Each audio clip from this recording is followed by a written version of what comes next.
Thank you everyone for checking out this video and for checking out the channel. This is going to be the first episode of the new version of Tua Talk. Originally, I was a little overly ambitious, I'd say. Wanted to do about a few episodes a week really, and even an episode a day, but that was too much on me and it didn't work out. So now we're going to be starting off monthly, and thank you for checking out this initial episode. So, Tua Talk, of course, we're going to be covering Tua Tagovailoa and the Miami Dolphins, specifically Tua and anything else about that quarterback room and quarterback situation. So first off, I just want to give a little background on how I feel about Tua and my perspective. And I really wanted the Dolphins to draft him last year. I was ecstatic that we did. I thought we were going to mess it up and pass on him, or even trade up and get him. I would have been fine, but we didn't give up capital and we got our guy. And I understood people's issues, the concerns, and the risk, but there's risk with every prospect. Everyone has concerns, and some might say, oh, Tua's red flags were more so in the injury history. Okay, well, if he's that bad the way I thought about it, then in a year or two or a few years, whenever, we'll just be able to get another quarterback high. If he's that bad, and if we're that bad a team, then that'll happen. You got to give him a shot. If you're in love with the prospect that much, you got to give him time, and you got to take a chance on him, and that's the main thing I want to cover here. You got to give him time, and you got to surround him with talent. You got to give him a chance. A lot of people are writing off Tua after this first year, which is pretty irresponsible, I'd say. I guess it's a thing to do in the NFL now to think it's okay to move along off a guy so quick. Cardinals obviously made the right decision with Josh Rosen. He's another whole thing.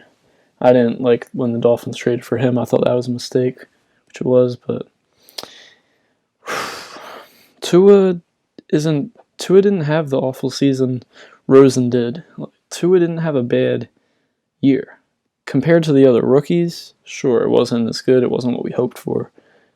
But when he did start, the team was 6-3 with him. So you want a quarterback who's going to help your team win. At the end of the day, you want to win. It doesn't matter if your quarterback's putting up 5,000 yards, 500 touchdowns, no picks, and your team's 0-16. That's not going to happen. That's impossible. You can't have, But what I'm saying is stats are one thing. Quarterback stats, sure. But you really care about wins. You want your quarterback to deliver wins. And there were cases where Tua didn't. There were cases where, he got pulled for Fitzpatrick, and Fitzpatrick ended up, securing the win, or in the Denver game trying to get the win. But overall, we were 6-3 with him as a starter, and you can't give up on him so quick. You got to give him the chance and surround him with some talent. And that's what I'm going to cover here with some of these mock drafts later on in the video that I did, where we focus on surrounding him with the talent. Some players from Alabama, some other good wide receivers in this upcoming draft. So we're going to get into that. And while I do think doing mock drafts before free agency is doesn't make the most sense, we're just doing it to, really illustrate how the Dolphins could go about building around him and why it makes sense. That's the main topic of discussion here. So first off, I want to share a few images I found on Twitter over the week. The first is comparing two player stats against the Chiefs. This is from JD FinsFan. And player A and player B. And as you can see, player A played much better than player B. Player A being Tua Tagovailoa and player B being Josh Allen. And I kind of see both sides of it here. You can get stats and, use them for whatever story you want, for whatever you want to convey. That's not to say that we're going to discount Tua's performance. There were games this year where Tua played really well. Like the Cardinals game, for example. He had a great game.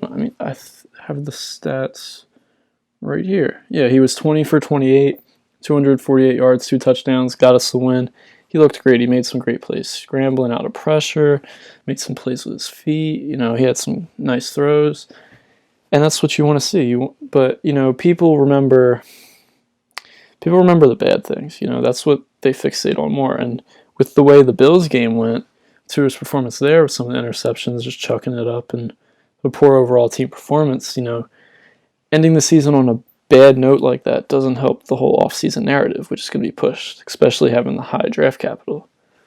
So with this, I'm really trying to say, when you look at stats, you can use them to tell the story you want to tell. Stats can be, manufactured in that way, or can't think of the other word. My apologies, but you understand what I'm trying to say. Now, the second image I saw on Twitter, I couldn't find it again, so I had to go on the Dolphins Reddit and find it. And it's the 2020 AFC East quarterbacks, which Cam Newton, Sam Darnold, Josh Allen, and Tua. And some of these guys, some people, they're controversial. I'm not a fan of Sam Darnold at all. I think the turnover problems are going to continue. You have them in college. Usually they don't go away. That's not a player I want to take a chance on. But this shows their first 9 career NFL starts. It shows their stats. So let's take a look. Cam Newton, 60% pass completion. Darnold, 55. Allen, 52. Tua, 63. So Tua is leading there. Then for passing yards, you got Cam at 2,600. Darnold at 19. Allen at 15. And Tua at 18. So he's right before Allen. And basically, I'm not going to go through all these anymore. This just shows first 9 starts don't necessarily define a player's career.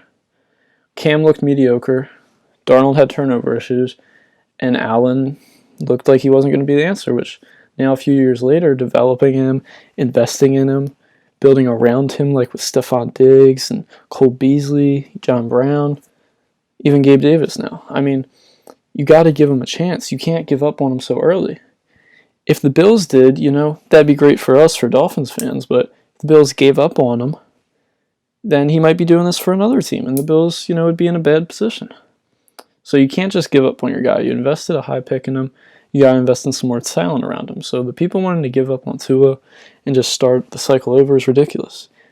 You're going to have him throw into who? It just doesn't make sense.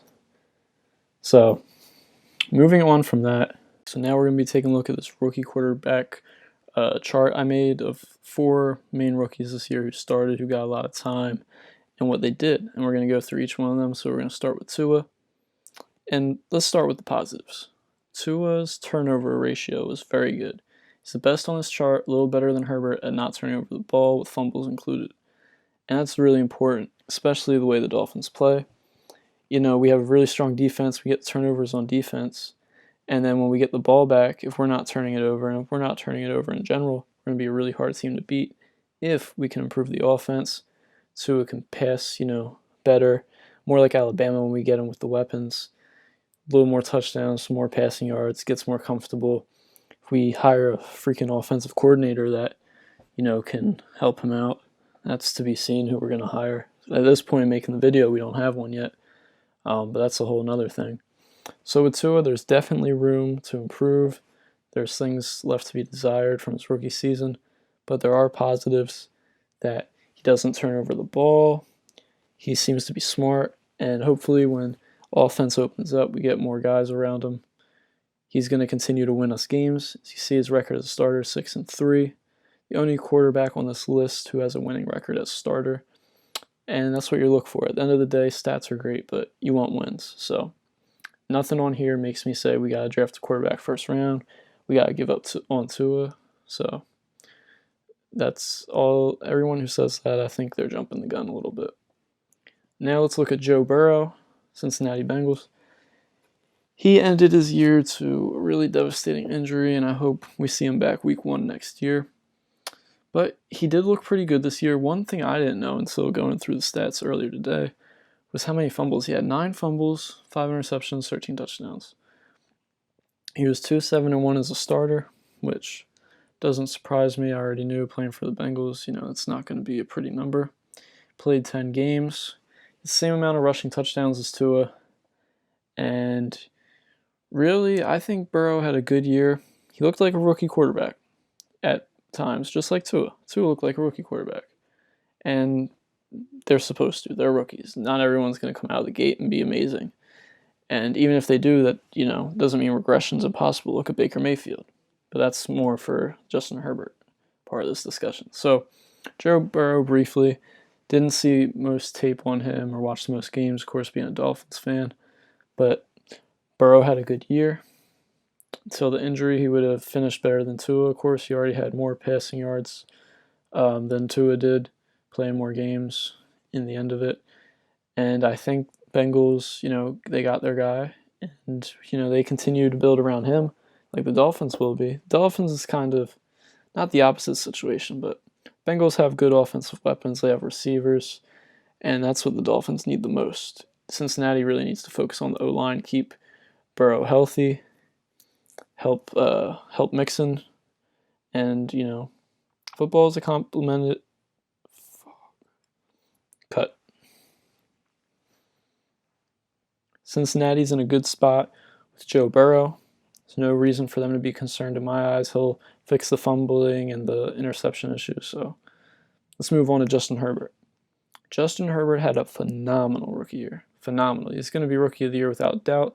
31 touchdowns, 10 interceptions, over 4,000 passing yards, passer rating of 98.3 for the season, 5 rushing touchdowns in 15 games played. And this was a guy we didn't really think would even start until maybe next year with Tyrod Taylor before he got his lung punctured. Inside job. But yeah, let's talk about Justin Herbert. I know that's a sore spot for some Dolphins fans, and I think it's silly. You can't regret like we had anything to do with the decision anyway, but wanting to kind of pushing the organization to if you really want to go there. But I think if they liked Burrow better, they would have drafted him over Tua regardless of the tank for Tua hype and everything. So, and that's to say, we don't know if Herbert would have succeeded with the Dolphins. He certainly wouldn't have had the receivers around him. Completely different team, completely different coaching staff. So you can't sit there and say, okay, if Herbert was on the Dolphins, he would have had this year, we would have went to the playoffs, and we would have, really challenged for making the Super Bowl or something like that. You don't know how he would have played in Miami with a completely different team. That's ridiculous to assume, ridiculous to say. And I think Herbert had a great year. I think he's going to continue to be a good quarterback. That's not to say that regression can't happen. We look at Baker Mayfield. He had a great rookie season, and then, he hasn't got back up to that level yet. And I hope that doesn't happen with Herbert. I like Herbert. His arm's crazy. He has size. He's mobile enough. So I think the Chargers, really lucked out here. And their offense around him, Keenan Allen, Mike Williams, if he stays healthy, see if they resign Hunter Henry, Austin Eckler, I love him. They have a good offense around him. And now with new coaching staff in place, new head coach, maybe they find a way to win more games. They didn't win too many at the end of the year. I think they started winning a little bit more. You see his record as a starter, 6-9. So yeah, Justin Herbert, great rookie year. He's undoubtedly my rookie of the year. I know Justin Jefferson was great too, but it's Justin Herbert's league. And the sooner we admit that, the better off we'll be. So let's move on to Jalen Hurts. Now, Hurts was in a really interesting situation going forward with the Eagles, what they're going to do with Carson Wentz. You see his record as a starter, 1-4. And I live near Philadelphia, so I hear a lot from the Eagles fans about Hurts or Wentz. And kind of like the rest of the media, I feel like they're pretty mixed. A lot of people think Wentz just sucks. He's terrible. And, they should ride with Hurts. I mean, I was definitely a Wentz guy prior to this season. I still think Wentz can be good in the NFL. I'm not concerned about Jalen Hurts. I'm really more curious to see what he's going to do in his career and how it's going to work out for him. Because the last couple games, he played pretty well. You can look at the games he played. 52% completions, over 1,000 passing yards, 6 touchdowns, 4 interceptions. Fumbling was an issue. But, he had a decent passer rating. He had a lot of rushing yards, rushing touchdowns. From a fantasy aspect, he was pretty freaking good. And I know this real life doesn't equate to fantasy. The most interesting thing with Hurts, though, was him getting pulled at the end of their Week 17 game, which I think was silly, but that's a whole nother thing there. I think you just let him play, let him get more experience, but them pulling him, does that signal that it wasn't really his shot anyway? I know that was Doug Peterson. They got a new coach in place now, so that'll be interesting to see how it works out. But from the games I saw of Jalen Hurts, he's really mobile. His arm, his not just his arm, but his passing in general was better than I anticipated from what I was hearing about him when he was coming into the draft, that no way he was going to succeed, in the NFL. And he played a lot better than most people expected in the games where he got his opportunity. And you got to root for guys like that, I feel like.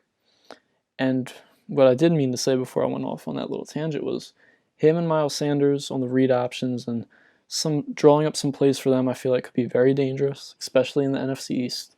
So it'll be interesting to see how that works out with the Eagles. Alright, so this part of the video, we are going to be looking at some mock drafts I did earlier in the day. These are a little premature, as I mentioned, with free agency not happening yet, but this is more to just show ways the Dolphins could build around Tua through the draft and continue to build that offense. So let's take a look at the first mock draft I did. These all have trades that were offered to me. I didn't seek any of these out, but in this one, we traded with the Eagles, where they receive our 3rd overall pick, and pick 116, we received 6 and 37 back. So I thought the value was decent there. And as you can see, with pick 6, Penei Sewell did fall to us, which when I was doing this, I thought one of the receivers, Jamar Chase or Devontae Smith, will still be available at 6. I'll grab one of them. I didn't expect Sewell to be available, but just shows how things can work out. Doesn't necessarily mean it will in real life, but that's how it worked out in this example. Then we take Gregory Rousseau at 18, edge out of Miami. Continue to improve that defense, who does need an edge presence. Then we get a wide receiver at 36. Running back out of North Carolina at 37, Williams. He's going to be hyped up when the draft's coverage increases. Then we get a guard and a linebacker to finish out this 3-round mock draft, I failed to mention this at the beginning, but all of these mock drafts are only 3 rounds that we're going to be going into today. So this second one, we made 2 different trades. First, we gave up pick 3 and 81 to the San Francisco 49ers in return for their first-round pick, which is 12th overall, their second-rounder, 43rd overall, and a future first-rounder. I thought that value was great, getting a future first. Then we also did trade with Washington, where we gave them pick 36 and 184. We got 51 and a future second. So we are really building up that future capital.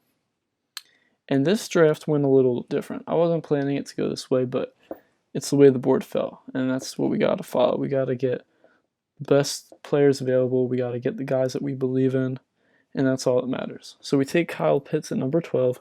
If you think about it, an offense with Pitts and Gesicki is going to be really hard for defenses to defend, especially with the mismatches that tight ends can get on linebackers. Rashad Bateman at 18, I think he's going to be great. We get a nice receiver for Tua with that rack ability. And then we get a guard out of Alabama, Javonte Williams again at 50, and then Rondale Moore, another wide receiver who I really like out of Purdue, with the added draft capital for next year, first and second, which is huge. So this one we went all offense, no defense. And this isn't my ideal outcome, but I don't see as a Dolphins fan how you couldn't be ecstatic if we come out of the first 3 rounds, future first rounder, future second rounder, and 3 great weapons for Tua and 4 great weapons for Tua in the offense. So let's go to this last one that we're going to be exploring today. Again, 2 trades. This time we got better value out of the Eagles. They only wanted the 3rd overall, giving us the 6th overall, 37th, and 142. Then we traded with the Texans, which I don't know how likely that is to happen again. They wanted pick 37. We got back 67, a future second, and a future 4th, which I think that's also pretty good value. The value in these trades we just couldn't turn down. We had other offers on the table, but this is what I felt was best. And the way this board fell was amazing in my eyes. We got Devontae Smith at 6, who I think it would be a little too early to take him, but we'll see. My opinion on him might change. And we got Jalen Waddle at 18. So we're the Alabama Dolphins now. We got 2 of his boys, other than Najee. We got all his boys around right now, which I love. We get a guard out of Ohio State at 36, an edge at 50, Javonte Williams yet again, and then Jabril Cox, a linebacker out of LSU at 81. So this one we covered both sides of the ball, and I think it worked out really well. Now, as you can see here, there are some other mock drafts I did do, which were without trades. Trades were offered, but I just went with the picks that we have in the first 3 rounds. And this will be explored maybe in another video, another short video, a little more in depth. But here you can see some of the same players we targeted and acquired in the other drafts. And, it's a pretty exciting time of year. I love going into the mock drafts and just reading about prospects and thinking about the trades the Dolphins can make. And it might be a product of them being bad in recent years, having high overall picks. But the way we got a high overall pick this year was being smart, trading away assets and getting a lot more back. Real quick, I just wanted to thank anybody who checked out this video. Apologize if there was a little bit of audio issues, a little bit of rambling.